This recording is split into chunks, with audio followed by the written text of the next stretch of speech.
Welcome to Penrose Learning, where we make understanding easy. In this video, I will explain how to program a Lincoln MKZ key fob.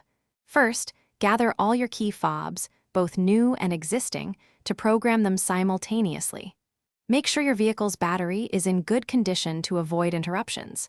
This simple method allows you to add new fobs or reprogram old ones efficiently. It's a straightforward process that saves you a trip to the dealership. Let's get started with the first step. To begin, ensure all your vehicle's doors are securely closed. Next, insert an already programmed key into the ignition. Turn the key to the on position, then quickly cycle it 8 times between OFF and on, ending with the key in the on position. You should hear a chime or the door lock cycle, indicating your vehicle has entered programming mode. This confirms you're ready for the next step. Once your vehicle is in programming mode, you have about 20 seconds to program each key fob.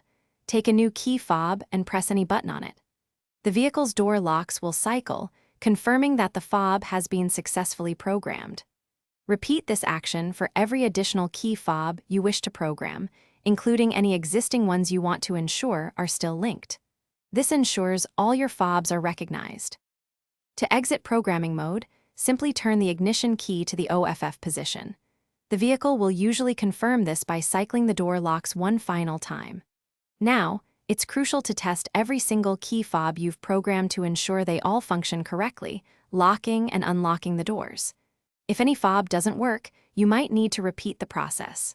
Also, for other great deals, and to check out those leak-proof meal prep containers, find the link in the description below.